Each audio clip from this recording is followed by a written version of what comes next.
My name is Claudia Melendez Salinas. I am a writer. I first was a journalist, and then I wrote a novel, and then I've been writing poetry lately. And I saw this opportunity to join this writing circle. And I thought, well, I want to continue exploring different aspects of my writing.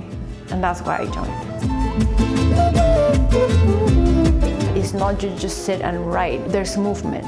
So you get here and you stretch, and then you write a little bit, and then maybe during the middle of the session you do another stretch, or you do exercises, right? You embody the character that you're going to be writing about, or you just embody a character, you just play a scene. What I did not expect was that it was really going to unlock different kinds of voices in me.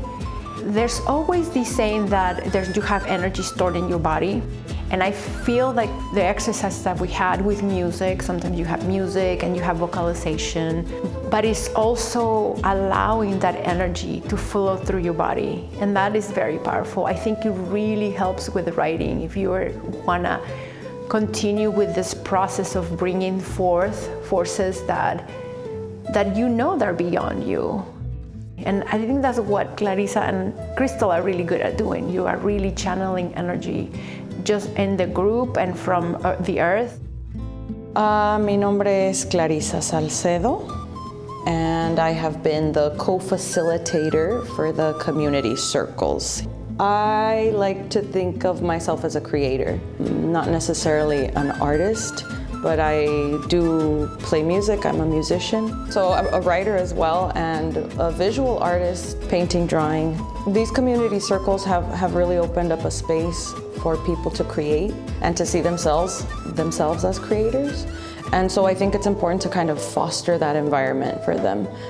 Listening, prompting, being there, holding space. It sounds so simple, but that's what it is. Sitting in a collective space and being open to ideas. And then Clarissa, you went into the flying, which tied into what I wrote. Mm-hmm. And I think there was unifying factors that were going on. I don't know if I necessarily felt like we were all one person, but I definitely felt like we were all one family. And so the idea came to my mind about what if we were all the same family in the same home, but we're in different rooms. And when it's time for our story to be told, a light gets turned on. The Circulo has a definite way of flowing by itself and letting the ideas come from the participants themselves.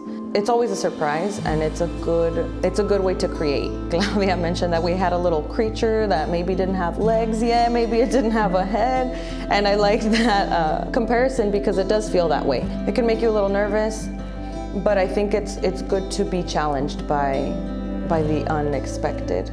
So we are writing in the moment with the participants as well. And there's definitely been moments where I'm like, whoa, as a facilitator, I need to put a period in this sentence and take a moment to breathe for myself, considering that I am facilitating. We share a lot of common themes of family, of generational trauma, and we also mentioned generational dreams, not to get stuck just in the negatives, but also the positive.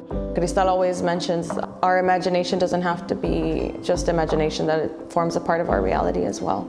In writing, using that as a tool to help yourself identify your past traumas or conversations that never happened or may never happen, or situations that aren't a part of your immediate reality, but what can we shape? What can we create? What can we dream? And how do we write about it in order to create that reality? I feel like before the pandemic, we were going like 50 miles an hour with your life, right? And you don't even notice. You're going to a meeting, going to the store, going to the movies, and you have to do this. And we had the pandemic, and it was like hitting a wall when you're driving 50 miles an hour. I felt like I was falling apart. I had no community, I had no friends, so we had to learn how to slow down. And now that the pandemic is gone, we have to learn to pick up again. But I feel like we don't know how. The systems that we have are not working. The leaders that we have, many of them are not really looking after our well-being. And I think that those spaces are very needed, because I think people just still don't know what is completely needed and important. And I think that what we can create in these spaces like this, little by little, can percolate up to create that, what we need, what's important. And I feel that this is something like that, and I love it.